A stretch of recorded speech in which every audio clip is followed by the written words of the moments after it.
이제 우리 하나님 말씀 같이 살펴보시겠습니다. 하나님 말씀은 마태복음 4장 17절부터 24절까지 말씀인데 다 자리에서 일어나셔서 한 절씩 돌아가면서 읽도록 하겠습니다. 마태복음 4장 17절입니다. 이때부터 예수께서 비로소 전파하여 이르시되 회개하라 천국이 가까이 왔느니라 하시더라. 갈릴리 해변에 다니시다가 두 형제 곧 베드로라는 시몬과 그의 형제 안드레가 바다에 그물 던지는 것을 보시니 그들은 어부라. 말씀하시되 나를 따라오라 내가 너희를 사람을 낚는 어부가 되게 하리라 하시니 그들이 곧 그물을 버려두고 예수를 따르니라. 거기서 더 가시다가 다른 두 형제 곧 세베대의 아들 야고보와 그의 형제 요한이 그의 아버지 세베대와 함께 배에서 그물을 깁는 것을 보시고 부르시니 그들이 곧 배와 아버지를 버려두고 예수를 따르니라. 예수께서 온 갈릴리에 두루 다니사 그들의 회당에서 가르치시며 천국 복음을 전파하시며 백성 중에 모든 병과 모든 약한 것을 고치시니 그의 소문이 온 수리아에 퍼진지라. 사람들이 모든 앓는 자 곧 각색 병에 걸려서 고통당하는 자 귀신 들린 자 간질하는 자 중풍병자들을 데려오니 그들을 고치시더라. 아멘. 자리에 앉아주시기 바랍니다. 최근에 나온 책 중에서 살아가는 힘은 어디에서 나오는가 이런 제목의 책이 있습니다. 이 책은 이제 좀 연세가 들어가시는 어른들을 대상으로 쓴 책인데요. 부제가 이렇습니다. 나이가 들수록 더 생산적이고 만족스럽게 살아가는 법. 그래서 이제 이 책이 다루고자 하는 주제는 이겁니다. 건강하고 행복한 나이듦. 모든 사람이 세월이 흐르면 나이가 들어가는데 나이가 들어갈수록 행복하고 건강한 그런 삶을 이제 추구하는데 이 책이 주장하는 게 뭐냐 하면은 세월은 모두가 똑같이 흘러가지만 그 나이 들어가는 것에 대하여 미리 대비해야 된다는 겁니다. 그래서 이 책에서 이런 말을 합니다. 오늘을 준비한 자만이 내일을 가질 수 있다. 참 와닿더라고요. 오늘을 준비한 자만이 내일을 가질 수 있다. 그러면서 권하는 게 뭐냐 하면은 이게 나이가 들어갈수록 행복한 인생이 되려면은 이 목적성이 분명한 활동을 해야 된다. 뭐 그런 이야기를 합니다. 그 목차에 이런 제목이 나오는데요. 목적성, 그 땡땡하고 매일 아침 침대에서 일어날 이유. 그렇게 설명을 하는데요. 이게 무슨 말인가 하면은 이제 이런 거죠. 매일 아침마다 우리가 이제 어떨 때는 좀 일어나기가 귀찮을 때도 있고 어떨 때는 좀 몸이 찌뿌둥하고 컨디션이 안 좋을 때가 있고 어떤 날은 오늘은 내가 그냥 오전에서 내가 침대에서 뒹굴거리고 싶다. 그런 날이 있다 하더라도 그런 날에도 침대에서 일어나지 않으면 안 되는 이유를 갖고 있는 삶. 그런 삶을 계속 이제 훈련해야 된다는 거죠. 그러면서 또 이제 또 한 가지가 뭐냐면 그 책에 이런 내용이 있습니다. 그 97세 되신 할아버지인데요. 랍비 조시 스탬퍼라는 분이 그 글에서 이제 이런 말씀을 하십니다. 97세 할아버지 말씀을 한번 들어보세요. 즐거움을 찾는 비결을 알고 싶다고? 나는 매일 다른 사람이 조금이라도 나은 삶을 살 수 있도록 노력한다네. 그러다 보면 즐거움은 저절로 따라오지. 이 말씀을 지금 97세 어른이 하시는 말씀이거든요. 그러니까 이 두 가지를 조합하면 이런 거죠. 이 건강한 노년을 보내고 싶다면 목적성. 그래서 내가 일어나야 될 이유가 있는 거죠. 그래서 좀 귀찮은 날도 가기 싫은 날도 또 일어나서 내가 그것을 향해 달려가야 되고, 그 다음에 두 번째, 그 일이 어떤 일이라 그랬죠? 매일 다른 사람이 조금이라도 나은 삶을 살 수 있도록 애쓰는 것. 이게 바로 그런 건강한 인생의 후반전을 위한 비결이라는 거거든요. 이게 딱 성경이 가르치고 있는 그 내용 그대로 아닙니까? 이 책이 기독교 책이 아닙니다.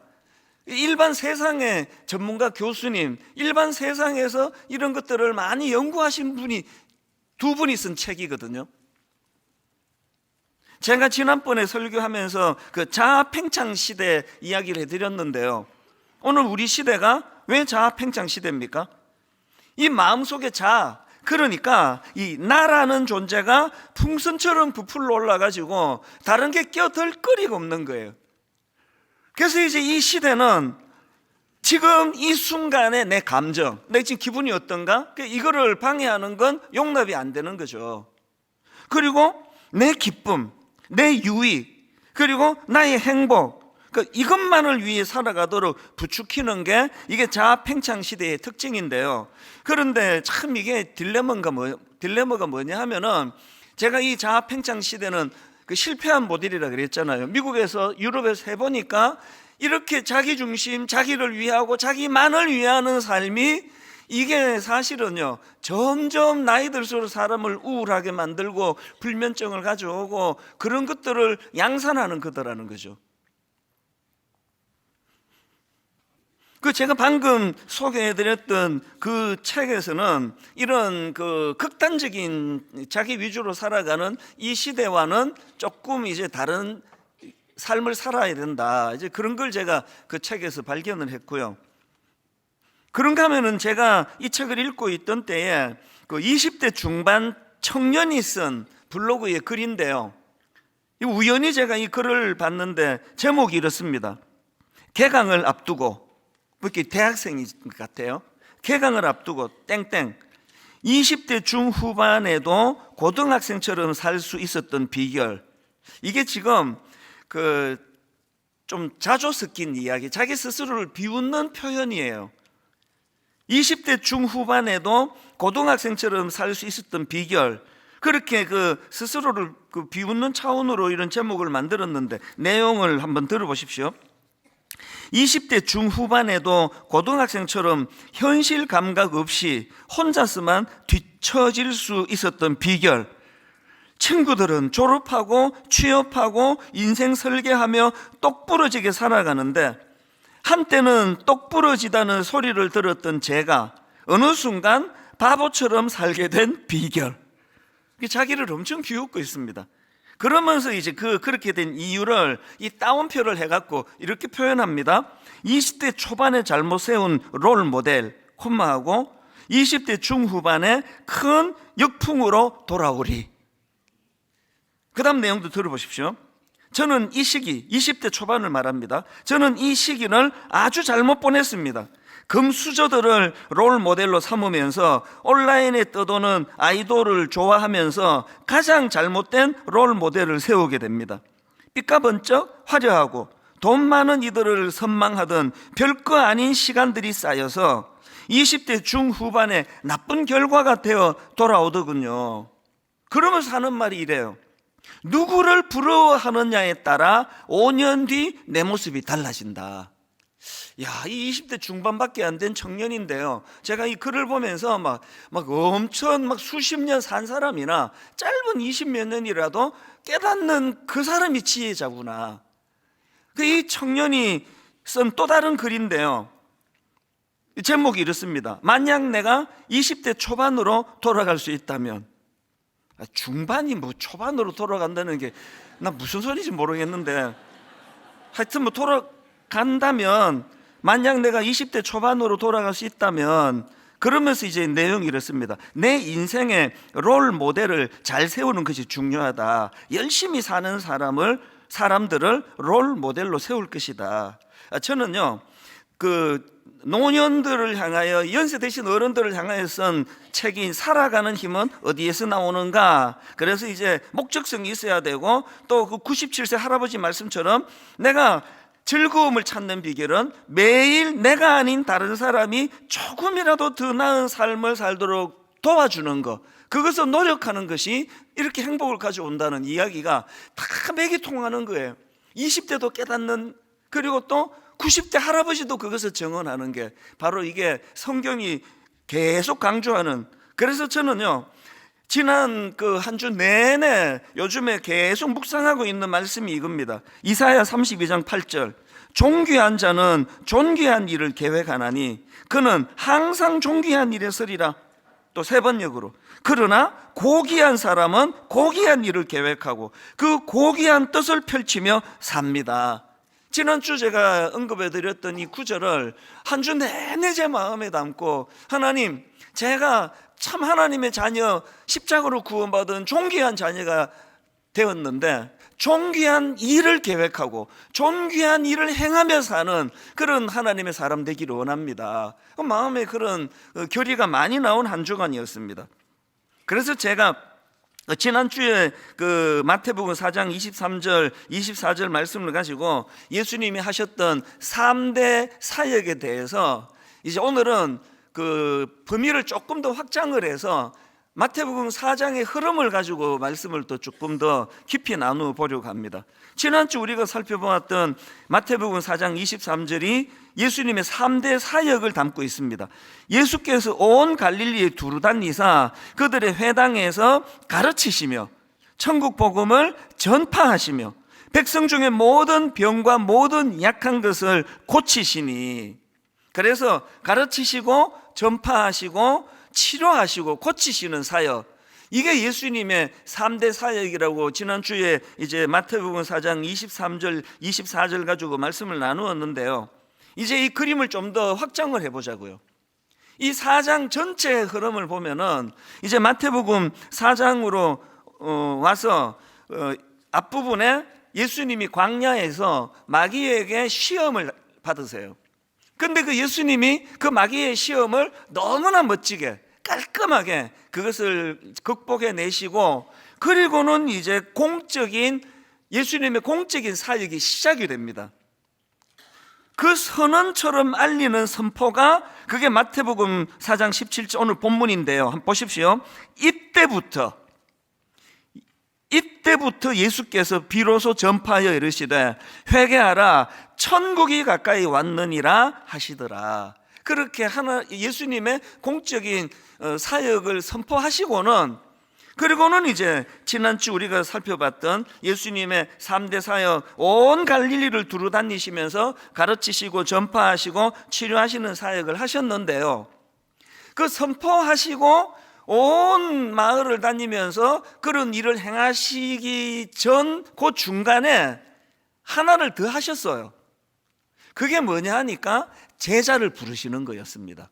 자, 18절 19절이 그 내용입니다. 갈릴리 해변에 다니시다가 두 형제 곧 베드로라는 시몬과 그의 형제 안드레가 바다에 그물 던지는 것을 보시니 그들은 어부라 말씀하시되 나를 따라오라 내가 너희를 사람을 낚는 어부가 되게 하리라 하시니, 그 다음 21절 거기서 더 가시다가 다른 두 형제 곧 세베대의 아들 야고보와 그의 형제 요한이 그의 아버지 세베대와 함께 배에서 그물 깁는 것을 보시고 부르시니 그들이 곧 배와 아버지를 버려두고 예수를 따르니라. 이게 22절이고요. 그리고 23절에서 예수님이 온 갈릴리를 두루 다니시면서 그런 세 가지 사역을 행하신 거거든요. 이게 뭘 의미합니까? 이게 굉장히 중요한 예수님의 어떤 원칙과 전략을 말씀하시는데요.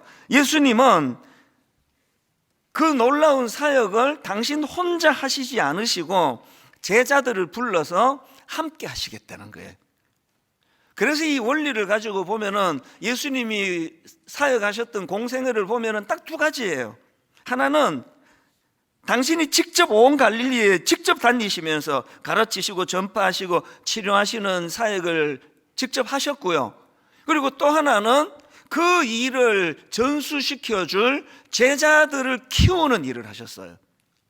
이 두 가지가 예수님 사역의 큰 두 기둥이 되었는데, 이런 의미에서 아까 제가 왜 주중에 계속 이제 제 마음속에서 존귀한 사람은 존귀한 일을 계획하고 고귀한 사람은 고귀한 일을 계획하고 그 고귀한 뜻을 펼치며 삽니다, 이 말씀을 제가 계속 묵상했는가 하면은요, 오늘 분당 우리 교회가 여기 있는 의미, 오늘 이찬수 목사와 모든 예수 믿는 여러분들이 함께 모인 의미가 바로 여기에 있기 때문이에요. 교회가 교회 된다는 것은요, 예수님이 하셨던 그 사역을 계승받는 거예요. 그리고 그 일을 계속 해내야 됩니다. 이런 의미에서 지난주에 우리가 이 건강한 교회가 되기 위한 회복 두 가지 중에 하나를 지난주 말씀드렸잖아요. 그게 예수님의 긍휼하심을 회복해야 된다. 이 교회는 서로 불쌍히 여기는 공동체다. 그리고 이제 오늘 다룰 두 번째가 이겁니다. 또 하나 교회의 회복을 위해서 해야 될 게 뭐냐면은, 여러분, 교회는요 예수님께서 행하신 선한 일을 사모하는 곳이에요. 그리고 그 선한 일을 행하는 공동체입니다. 그 제가 표현을 그 선한 일을 사모하는데, 그게 예수님이 하신 그 일, 그러니까 아까 본문으로 말하면 그 3대 사역, 이게 예수님이 하셨던 선한 사역이시거든요. 그걸 우리가 사모해야 되는 겁니다. 제가 왜 이런 표현을 썼는가 하면, 제가 이제 그 29살이 되던 만 나이로 치면 이제 그때가 28살인데요. 제가 이제 목사가 되기로 그렇게 마음의 결정을 내리고, 이제 한국에 있는 그 총신대학 신학대학원에다가 의뢰하고, 그리고 이제 그러니까 입학 허가를 제가 받고, 그러고 나니까 두려움이 밀려오는 거예요. 굉장히 두려웠습니다. 나 같은 게 어떻게 목사가 되지? 내가 정말 잘할 수 있을까? 정말 두려웠어요. 그랬더니 이게 병으로 오는 거예요. 너무 두려우니까 이게 병으로 오는데요, 막 고열에다가 굉장히 하여튼 그 아픈 시간을 제가 가졌는데, 그때 하나님이 선물처럼 저에게 성경 구절을 하나 주셨어요. 그게 디모데전서 3장 1절입니다. 미쁘다 이 말이요, 곧 사람이 감독의 직분을 얻으려 함은 선한 일을 사모하는 것이라 함이로다. 이 감독의 직분, 요즘으로 말하면 목사나 장로를 말하는 거거든요. 네가 그 두려워하지 마라. 목사가 되는 것의 의미는 선한 일을 사모하는 거야. 뭘 뭐 업적을 남기고 엄청난 일을 하고 사람을 다 뒤집어 놓고 막 안수하면 병이 떠나가고 이런 건 하나도 못 하는데, 그랬을 때 하나님이 주신 메시지예요. 목사는 선한 일을 사모하는 일이야. 너무 위로가 됐습니다. 그 사모하는 거 실력 없어도 할 수 있잖아요. 그냥 사모하는 거라는데, 여러분, 이게 35년 동안 내 삶의 줄거리가 됐습니다. 목사는요, 지금 이게 설교하기 전에 먼저 성도들을 불쌍히 여기는 거라 그랬죠. 얼마나 엿새 동안 힘들게 사시고 물질적인 어려움, 자녀 문제, 부부 많은 여러 가지 어려움, 그런 것들을 겪고 있는 성도들에 대하여 정말 좋은 것을 말씀으로 주고 싶어하는 그 선한 것을 사모하는 마음, 여기에서 설교가 나와요. 대충 하는 거하고 진짜 거기에서 선한 것을 사모하는 그 마음으로 하는 설교는요, 그건 뭐 차원이 다른 내용이에요. 오늘 저와 여러분이 예수 그리스도의 십자가로 구원받고 새로운 피조물이 되었는데요, 여러분들이 개개인이 전부 하나님 앞에 선한 일을 사모하는 그런 그리스도인이 되신다면, 분당 우리 교회는 선한 것을 사모하고 그것을 이루는 공동체가 될 줄로 믿습니다. 이 선한 일을 사모한다는 거예요. 예수님이 베드로를 처음 만나셔가지고 주셨던 이 19절 말씀하시되 나를 따라오라, 내가 너희를 사람을 낚는 어부가 되게 하리라. 이 말씀도 결국은 같은 맥락 아니겠습니까? 그래서 이 교회가 이런 그 선한 일을 행하는 공동체가 되기를 사모하는 게 굉장히 중요하고요. 그리고 또 이거랑 똑같이 중요한 게 그 사모함을 기도로 승화를 시키는 거예요. 이 기도가 너무너무 중요합니다. 그런 의미에서. 그래서 제가 지난주에 그 사무엘상 1장에 나오는 한나, 이 한나라는 여인에 대하여 새롭게 많이 제가 읽고 묵상을 했는데요. 왜냐 하니까 이 한나야말로 선한 일을 사모했고 그것을 이루어낸 사람 아닙니까? 아들을 하나님이 주셨는데 그 아들을 위대한 인물로, 그 어두운 시대에 너무나 놀라운 지도자로 그렇게 길러낸 분, 그래서 사무엘의 어머니가 한나 아니겠습니까? 한나가 사무엘을 낳자마자 이런 고백을 합니다. 사무엘상 1장 26절부터 한번 보십시오. 우리 같이 한번 읽어보시겠습니다. 한나가 이르되 내 주여 당신의 사심으로 맹세하나이다.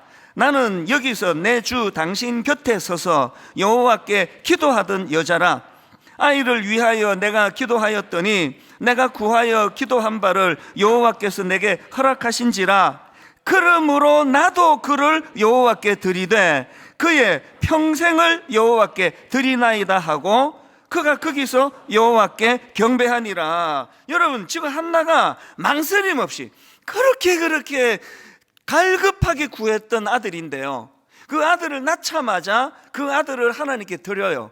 그래서 그 악한 시대에 쓰임받는 위대한 인물로 그렇게 사무엘을 하나님께 올려드리는데요.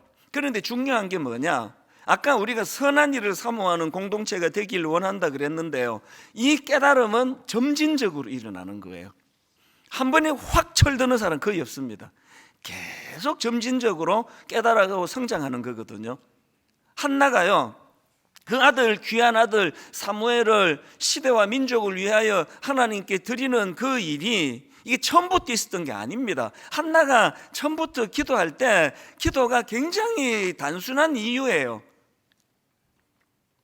그 질투심 때문에.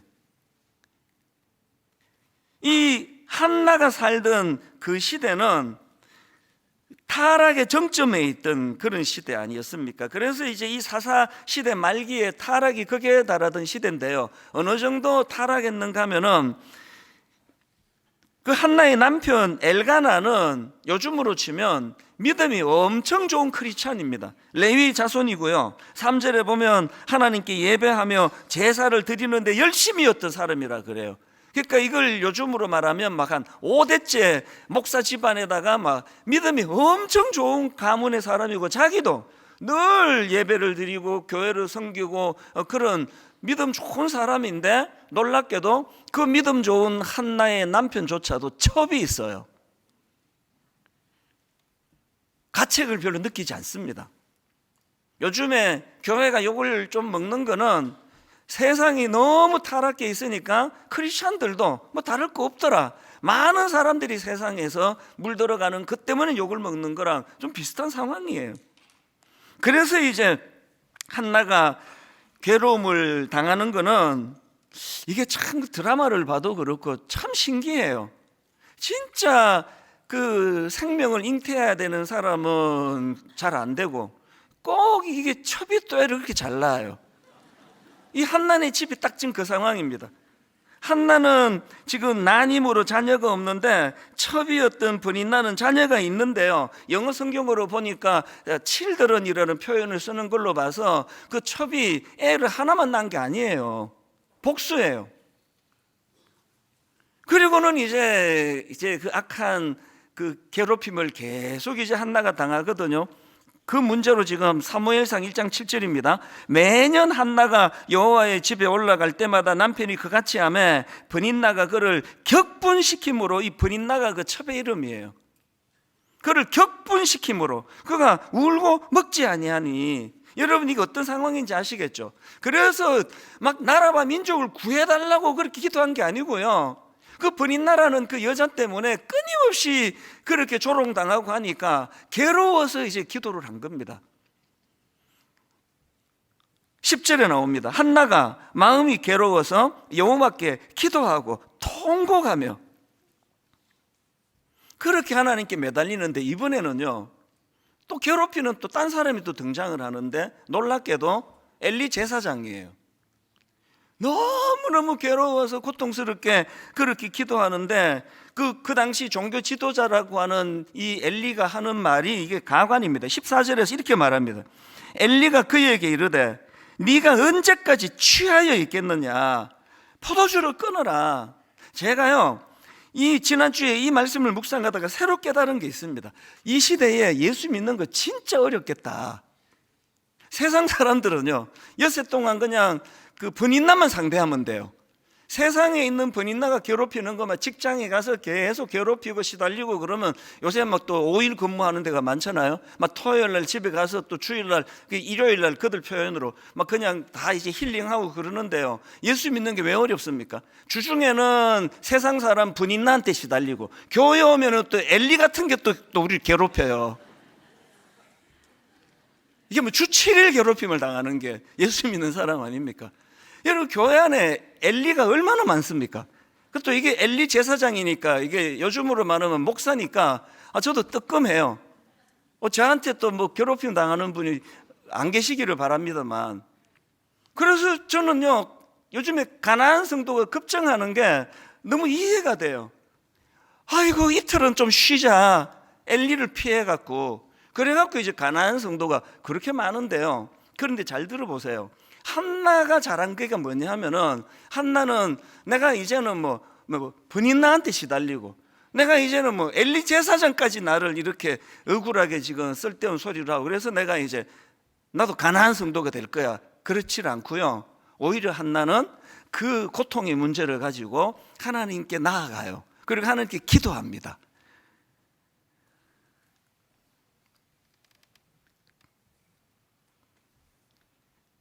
다락방이 이제 오픈이 됐는데요, 너무 여러분 막 다락방 가서 내가 거기 가서 상처도 치료받고 난 대접도 잘 받고 다락방 가가지고 막 너무 기대가 돼 설레, 그러면 가지 마세요. 다락방은 대접받으러 가는 데도 아니고요, 그렇게 막 기대감을 갖고 가면은 돌아오는 거 실망밖에 없습니다. 이제 한번 가보세요. 엘리가 먼저 앉아와 있습니다.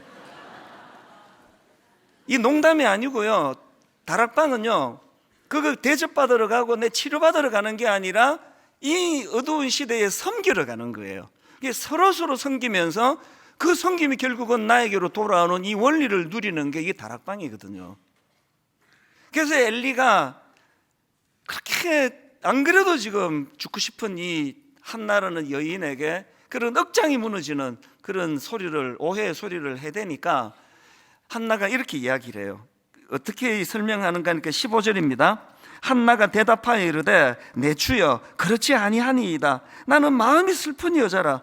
포도주나 독주를 마신 것이 아니요 여호와 앞에 내 심정을 통한 것뿐이오니. 이게 참 멋진 말 아닙니까? 기도를 이렇게 정의했어요. 여호와께 내 심정을 통하는 게 기도래요. 그런데요, 이때 자기가 하나님과 심정을 통했다고 하지만 사실은 이 단계만 해도 한나는요 하나님 앞에 그냥 자기 아픔과 상황을 그냥 들이퍼부은 것 뿐이에요. 이 심정을 통한 게 쌍방이 아니고요, 이때만 해도 일방.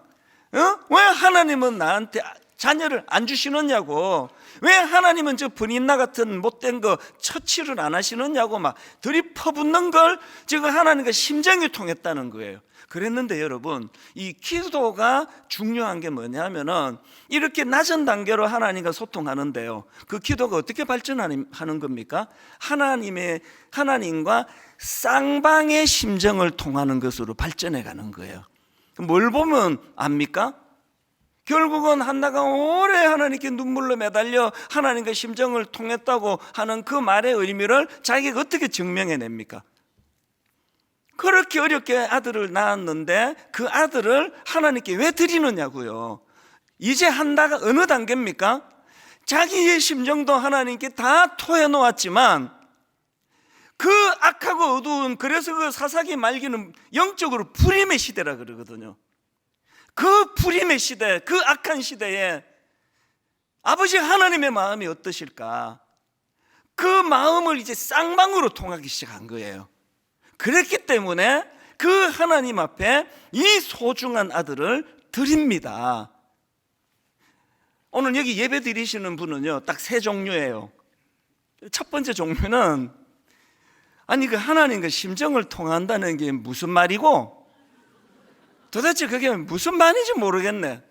모태신앙인데요, 중직자인데요, 하나님과 심정이 통한다는 것을 모르는 분이 계세요. 한나처럼 억장이 무너질 때 하나님 앞에 그 기도를 통해서 심정이 통하는 그게 어떤 걸 의미하고 어떤 효과가 있고 어떤 유익이 있는가를 하나도 모르고 교회 다니는 분이 계세요. 그런가 하면 두 번째 부류는 중간 단계인데요, 조금 나아요. 그런데 그 심정을 자기는 통한다 말하는데 그게 일방통행이에요. 하나님의 심정은 관심도 없고 내 심정을 토하는 걸 나 하나님의 심정을 통해.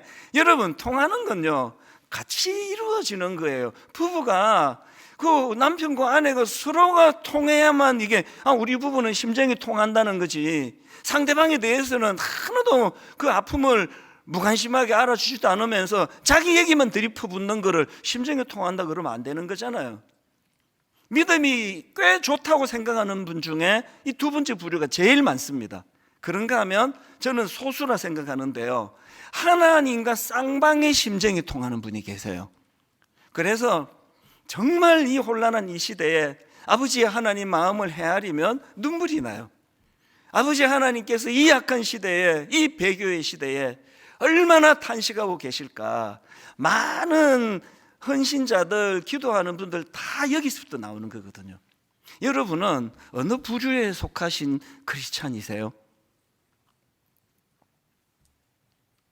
한나가 하나님 앞에 심정을 통했기 때문에 선한 일을 사모하게 되었고, 그 선한 일을 실제적으로 아들 사무엘이 어두운 시대에 쓰임받는 하나님의 대행 종으로서의 역할을 만들게 됐다고 한다면, 아까 두 번째 제가 분당 우리 교회가 이제 선한 일을, 예수님이 하셨던 선한 일을 사모하는 공동체가 되려면 하나님의 심정을 그분과 유무상통하면서 하나님과 심정이 통하는 많은 성도님들이 배출되는 교회가 되어야 될 줄로 믿습니다. 베드로도 마찬가지예요. 베드로도요, 맨 처음에 마태복음 4장 19절에서 예수님이 그를 부르실 때 하신 말씀입니다. 말씀하시되 나를 따라오라, 내가 너희를 사람을 낚는 어부가 되게 하리라. 그 이후로 제가 베드로의 행보를 쭉 보니까요, 베드로는요 이 말의 뜻을 1도 몰랐습니다. 사람을 낚는 어부가 뭐고, 그렇게 끝났어요. 그랬는데 베드로가 그럼에도 불구하고 주님을 따랐고 계속 주님의 가르침을 받아오다가 그 사람을 낚는 어부가 되리라의 말이 뭘 의미하는지를 어느 날 탁 관통하는, 깨닫게 되는 그런 그 지점이 있는데요, 그게 놀랍게도 가장 비참할 때예요. 여러분 다 아시다시피 베드로가 예수님 십자가 지실 때 예수님을 배신해 버리잖아요. 팔아버린단 말이죠. 마음으로 이제 예수님을 저주해 버린단 말이죠. 말로서. 그래서 이제 베드로는 완전히 밑바닥까지 내려갔는데요, 그런데 예수님이 부활하신 후에 그 베드로를 찾아오세요. 제가 이 말씀을 묵상하면서 내가 예수님 같으면 난 걔 안 봐요. 그래서 이제 우리 교회 출신들 한번 모여라 그러는데, 그 베드로는 빼고 오라 그래라. 나 걔는 안 보고 싶다. 그 가룟 유다는 지가 알아서 꺼져갖고 다행이고, 그 베드로도 어떻게 걔는 부르지 마라. 글쎄, 내가 암만 생각해도 좀 그럴 것 같아요. 뭐 여러분은 어떨 것 같으세요? 근데 예수님은 그 베드로를 찾아가세요. 그리고는 그 이제 뭐 나중에 성경 읽어보세요. 그 베드로가 그렇게 비참하게 주님을 배신하던 그 유사한 분위기를 주님이 만드시고요, 그리고는 질문을 그냥 이렇게 회피하지 않고 쑥 들어가세요. 그게 바로 이 말씀입니다. 요한복음 21장 15절입니다. 그들이 조밥 먹은 후에 예수께서 시몬 베드로에게 이르시되 요한의 아들 시몬아, 네가 이 사람들보다 나를 더 사랑하느냐? 우리 같은 사람에게 물으면 그냥 이게 일반적인 말씀이니까 뭐 생각 없이 그냥 예, 주님 사랑합니다 그랬을 텐데요, 이 상황에서 베드로는 제가 이렇게 상상해 보니까 그냥 이렇게 심장이 툭 떨어졌을 것 같아요. 왜 물으시지? 이 질문 왜 하시지? 그 주님, 내가 주님 사랑합니다 그랬더니 참 주님 잔인하세요. 직면시키는 게 이런 거예요. 그 다음 두 번째 질문하면 똑같은 질문 16절, 또 두 번째 이르시되 요한의 아들 시몬아, 네가 나를 사랑하느냐 하시니. 그래서 이 뭐 두 번째까지는 뭐 아까 말 못 알아들으셨나? 근데 주님 사랑합니다 그랬더니 한 번 더 하십니다. 17절, 세 번째 이르시되 요한의 아들 시몬아, 네가 나를 사랑하느냐? 그랬더니 베드로가 그렇습니다. 주님, 제가 주님을 여전히 사랑합니다. 그랬더니 주님이 주신 동일한 말씀이 이거 아닙니까? 요한복음 21장 15절, 이르시되 내 어린 양을 먹이라 하시고, 16절 이르시되 내 어린 양을 치라 하시고, 그리고 17절은 다 읽어드릴게요. 세 번째 이르시되 요한의 아들 시몬아, 네가 나를 사랑하느냐 하시니, 주께서 세 번째 내가 나를 사랑하느냐 하심으로 베드로가 근심하여 이르되 주님, 모든 것을 아시오매 내가 주님을 사랑하는 줄 주님께서 아시나이다. 예수께서 이르시되 내 양을 먹이라. 베드로가요, 이 과정에서 주님이 지금 자기가 그 끔찍한 배신의 자리를 직면케 하신다는 것도 알았고요. 그래서 베드로가 마지막으로 내가 주님 사랑하는 거 주님 아십니다, 이 말 속에는 분명히 이런 말이 포함됐을 것 같아요. 예수님, 그날 내가 참 비참하게 주님을 팔아버렸는데요, 사실은 그 순간에도 저는 주님을 사랑했습니다. 제가 너무 겁이 많고 내가 너무 비겁하고 내가 두려웠을 뿐이지 주님을 부인하고 배신하던 그 순간에도 저는 주님을 사랑했습니다. 그런 고백을 세 번째 질문을 통해서 베드로가 하게 됐다고 생각하는데요. 그랬더니 주님이 내 양을 먹이라 그러는데, 저는 지난주에요, 신학 공부한 지 35년이 지나는 동안에 모르고 있던 거 하나를 제가 깨달았습니다. 이 말씀에서 뭘 깨달았냐니까요, 지금 예수님이 베드로에게 당부하시는 내 양을 먹이라 할 때 양이 어떤 상태의 양이었는가, 그게 지난주에 살펴본 마태복음 36절입니다. 자, 35절부터 한번 보십시오. 예수께서 모든 도시와 마을에 두루다니사 그들의 회당에서 가르치시며 천국 복음을 전파하시며 모든 병과 모든 약한 것을 고치시니라. 무리를 보시고 불쌍히 여기시니 이는 그들이 목자 없는 양과 같이 고생하며 기진함이라. 지금 예수님께서 베드로를 치료해 주시고 용서해 주시고 회복시켜 주시면서 내 양을 먹이라 할 때 그 양은 목자 없는 양 같아서 유리방황하고 혼란을 겪고 갈등을 겪는 그 시대 사람을 이야기하는 거거든요. 오늘 교회가 베드로같이 넘어지는 사람도 있고 베드로같이 목사인데도 실족하는 사람이 있고 이 모양 저 모양으로 교회가 지금 너무너무 어렵지만 기어이 우리가 회개하고 일어서야 되는 이유가 있다면 오늘 주님이 우리에게 맡기신 사명은 목자 없는 양이에요. 양 같은 사람들이에요. 유리방황하고 혼란에 빠지고 수없이 강조하지만 지금 오늘 이 시대는 말로 다 할 수 없는 혼미한 시대 아닙니까? 우리가 기어이 등불을 밝혀야 되는 이유가 있다면, 그리고 여러분, 누구라서 한낱처럼 괴롭지 않은 사람이 있냐고요? 직장에서 안 괴로운 사람이 있습니까? 교회에 중직자 치고 교회에 성가대 봉사하고 안내하고 주차 봉사하고 우리 일만성도 파송운동 끝나고 너무 혼란스러울 때 그때 어떤 사람 주차 봉사하는 분한테 침도 뱉고 그랬어요. 세상에 그런 침뱉음을 당하면서도 그거 닦아내고 봉사해야 되는 이유가 어디에 있느냐 하면 그 사람이 바로 목자 없는 양 같아서 그런 거예요. 여러분의 상처가, 여러분의 아픔이 그게 재료가 돼서 하나님과 심정을 통하게 만드는 도구가 되게 할 수 없습니까? 저도 아파요. 토요일만 되면 언제 내가 은퇴하나? 주일 되면 다시 힘을 얻고 이 7일로 반복 사이클이 돌아간 지가 꽤 됩니다. 누가 상처를 안 받느냐고요? 교회 안에는 상처 준 사람이 없다고요? 천만의 말씀이에요. 교회 안에 미숙한 사람이 더 많잖아요. 아니, 다락방 이야기 농담이 아닙니다. 각오하고 가셔야 돼요.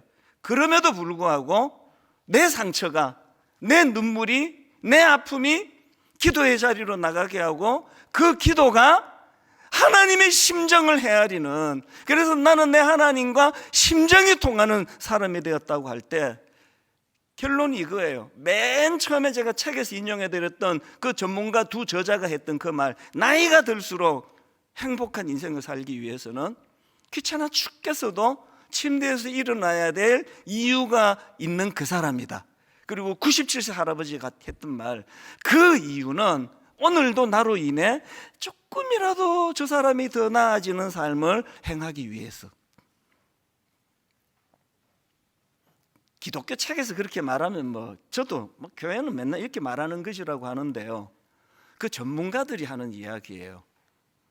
하나님께서 오늘 지난주 말씀과 더불어서 분당 우리 교회가 이제 모든 기능이 정상화가 된 것을 선언하는 이 시점에서 여러분의 아픔과 여러분의 상처가 여러분의 참 교회를 생각하면 막 분노가 생길 수 있는 어떤 과거의 어떤 아팠던 기억이 가난한 성도를 만드는 것이 아니라 그것이 하나님 앞으로 나아가는 재료가 되기를 바라요.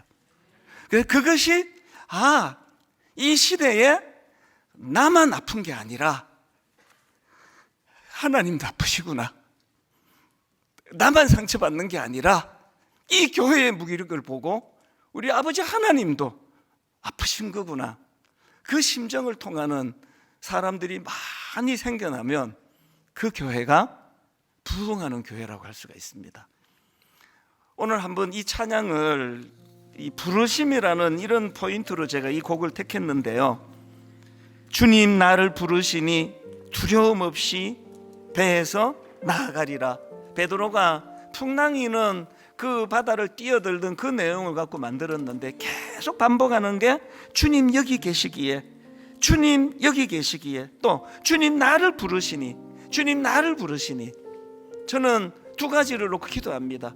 교회에서 한나처럼 교회에서 받았던 여러분의 상처가 진짜 치유되기를 바라요. 혹시라도 저나 우리 교역자가 여러분에게 준 상처가 있다면 정말 치유가 일어나기를 바라요. 그리고 그 과정에서 기도라는 도구를 통해 우리 하나님도 아프시구나, 우리 하나님도 이 시대를 탄식하고 계시구나, 그 아픔을 헤아릴 줄 아는, 그래서 참 이 교회는 예수님이 하셨던 선한 일을 사모하는 사람들이 모인 그런 교회가 되기를 원합니다. 우리 같이 한번 이 찬양 불러보기 원합니다. 주님 나를 부르시니, 주님 나를 부르시니 두려움 없이 배에서 나가리라. 주님 나를 부르시니, 주님 내게 오라시니. 여러분 이 사실을 기억하십시오. 주님 보고 계시기에 의심치 않고 바다를 걸어가리라. 여러분 이 사실을 기억하십시오. 주님 보고 계시기에, 주님 여기 계시기에, 마음이 상하고 힘들고 참 어지럽거렸지만 주님 여기 계시기에 이 깊은 바다가 반석이 되고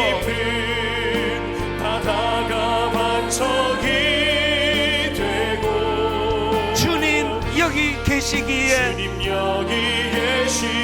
반석 위를 내가 걸어가리라.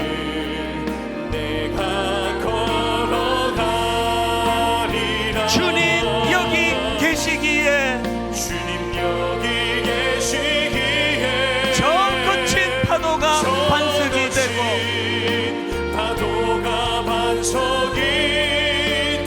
주님 여기 계시기에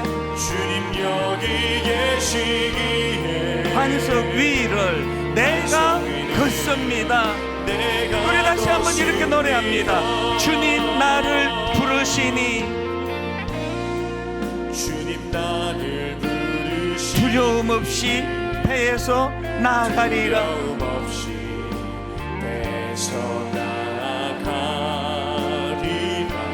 주님 나를 부르시니, 주님 내게 오라시니. 내가 안주하고 있는 배에서 뛰어내려야 물리를 걷는 기적을 경험하는 주님 보고 계시기에 의심치 않고 바다를 걸어가리라.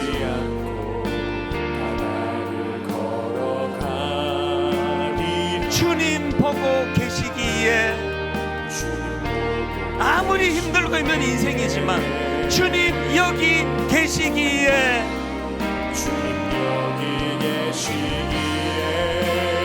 주님 여기 계시기에 이 깊은 바다가 반석이 되고 바다가 반석이 계시기에 주님 여기 계시기에 반석 위를 내가 걸어가리라. 내가 걸어가리라. 주님 여기 계시기에 주님 여기 계시기에 저 거친 파도가 반석이 되고 아무리 세상살이가 힘들고려도 주님 여기 계시기에 반석 위를 내가 걷습니다. 그래서 이 믿음을 가지고 힘을 얻어 선포합니다. 주님 다시 오실 때까지, 주님 다시 오실 때까지 힘을 내셔야 돼요. 나는 일어나 달려가리라. 주의 영광 온 땅 덮을 때 나는 일어나 노래하리. 하나님과 심정이 통하는 자들의 노래입니다. 내 사모하는 주님, 온 세상 구주시라.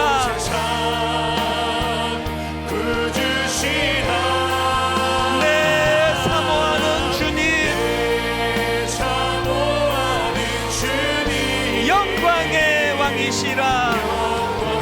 우리 후렴 한 번 더 찬양합니다. 다 일어나셔서 주님 다시 오실 때까지, 주님 다시 오실 때까지 나는 일어나 달려가리라.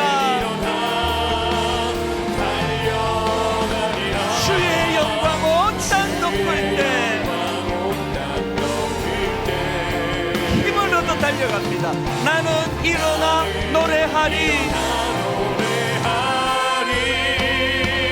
내 사모하는 주님, 온 세상 구주시라.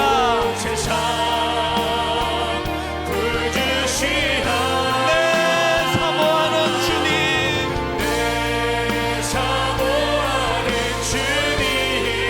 영광의 왕이시라. 영광의 왕이시라.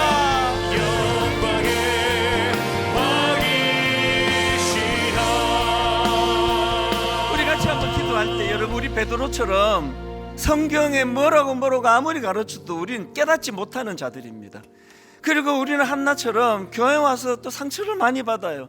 그래서 위축이 되고 의기소침해지는데 오늘 한 가지만 붙들고 기도하시면 됩니다. 하나님, 한나의 그 바깥에 분인나 또 엘리 제사장 오늘로 빗대가지고 교회 밖에 직장에서 나를 그렇게 괴롭히고, 교회 오면은 또 엘리 같은 사람이 또 맨날 오해해가지고 욥이 죽을 지경으로 지금 고통 속에 있는데 그 친구라고 와가지고 엉뚱한 소리 하면서 그렇게 비난하고, 이런 것들이 이게 오늘 교회의 현실인데, 하나님 제 아픔을 하나님 이제 기도로 승화시켜 저도 하나님과 마음이 통하는 그런 크리스찬이 되고 싶습니다. 우리의 아픔과 우리의 상처가 오히려 아버지 재료가 되고 도구가 되기 원합니다. 우리 한 목소리로 여러분 자신, 여러분의 가정, 또 교회를 위하여 하나님 여러분의 아픈 상처를 주님이 싸매어 주시기 원합니다. 우리 한 목소리로 통성으로 같이 기도하시겠습니다. 살아계신 하나님 아버지, 오늘 주신 이 말씀을 하나님 마음에 담고 오늘도 그 하나님 아버지 이런 부름을 달려가기를 원합니다. 하나님 아버지, 교회는 예수 그리스도의 놀라운 그 세 가지 사역 가르치시고 전파하시고 치료하시는 그 사역을 개선받는 곳이라고 믿습니다. 오늘 하나님 아버지, 교회가 은혜의 자리로 나아가기를 원하는데, 오 하나님, 우리 하나님 앞에 성품이 여겨시는 그 하나님의 성품이 교회에 가르게 하여 주시옵소서. 오 하나님, 그런가 하면 이 교회는 선한 일, 예수님이 하셨던 그 선한 일을 사모하는 교회가 되게 하여 주시옵소서. 베드로처럼 미련하지만 현실적으로 깨닫게 해주시는 그 은혜를 우리가 사모하면서 그 하나님 아버지 그 믿음의 자리로 나가기를 원합니다. 한나처럼 우리가 받은 그 상처가 사람으로 해라고 하옵니 오히려 하나님과 심정이 통하는 재료가 되게 하여 주시옵소서. 하나님 아버지, 진정한 행복임을 깨닫는 은혜를 하나님 아버지 사랑해 주시옵소서. 우리 모든 세상으로부터 위축되어 있는 우리 하나님 세월이 올라가시고 주시는 말씀 아버지 내게만 찬양하여 오늘 예배한 누군가의 찬양을 얻어서 힘이 기쁨의 주님을 찬양하며 나아가시는 자가 될 수 있도록 인도하여 주시옵소서. 이것이 인생의 참된 기쁨임을 기억하며 예수님만 따라가는 인생으로 걷는 나아가시는 우리가 될 수 있도록 인도하여 주시옵소서. 주님이 항상 여기 계시기에 우리를 부르시기에 믿음으로 몇 걸음으로 한 걸음 한 걸음 내딛으며 나아가시는 우리가 될 수 있도록 주여 인도하여 주시옵소서. 하나님 아버지, 우리가 예수 믿는 사람인데 서두에서 그 책에서 인용해 드렸던 것처럼 하나님, 우리가 나이가 들어가고 세월이 흘러가면 갈수록 육신은 후패해지는데 자꾸 몸에 힘은 빠져나가 아버지 온 지금 이 사회가 세상이 나이 들어가는 것이 이게 꼭 무슨 겪으면 안 되는 그 무슨 두려움인 것처럼 그렇게 우리를 공포로 몰고 가지만, 그러나 하나님, 십자가로 구원받은 우리는 나이 들어가며 주님 앞에 기쁨이 되는 그 자리까지 가도록 인도하여 주시옵소서. 그러기 위하여 하나님, 연세가 70이 되고 80이 되고 90이 된다 할지라도 매일 아침마다 침대에서 일어나 나와야 될 수 있는 목적성, 그런 목표가 있는 인생이 되게 하여 주시옵소서. 그리고 하나님, 그 97세 할아버지가 그렇게 고백했던 것처럼 그 일이 내가 오늘 이렇게 99살까지 살아가는 이 과정에서 매일마다 자기로 하여금 참 누군가는 더 새로워지고 누군가는 더 회복이 되어지는 그 일의 쓰임을 받을 때 너무 행복하게 그렇게 살아갈 수 있다라고 증언해 주는 그 말이 딱 성경에서 가르쳐 주시는 바람직한 인간상인 줄로 믿습니다. 하나님, 오늘 주신 말씀을 마음에 담고 이제 하나님 20대 젊은 청년들은 20대여서 나이가 점점 들어가 참 몸에 힘이 빠지가는 그런 어른 세대는 어른 세대여서 힘든 게 이 세상살인데, 하나님, 한나처럼 사람에게 받은 그 상처가 오히려 하나님과 심정을 통하게 하는 재료가 되고 도구가 되는 것처럼 우리의 결핍이, 우리의 연약함이 하나님 앞으로 나아가는 재료가 되고 도구가 되게 하여 주시옵소서. 이번 한 주간 참 나는 나이가 젊건 나이가 많이 들었건 참 목적성을 갖고 사는 게 이런 거구나, 주님이 주신 그 사명을 따라 기쁨 가운데 한 주간을 거뜬히 살아내도록 주님 인도하여 주시옵소서. 우리 주 예수 그리스도의 은혜와 하나님 아버지의 다함없는 사랑과 성령님의 감동, 감화, 위로, 교통, 충만하심의 역사가 오늘 주신 말씀 마음에 담고 힘 얻어 한나처럼, 베드로처럼, 수많은 주님의 제자들처럼 그렇게 기쁨으로 달려가겠노라 결단하며 예배하는 모든 주의 자녀들 머리 위에 지금부터 영원토록 함께 하시기를 간절히 축원하옵나이다. 아멘.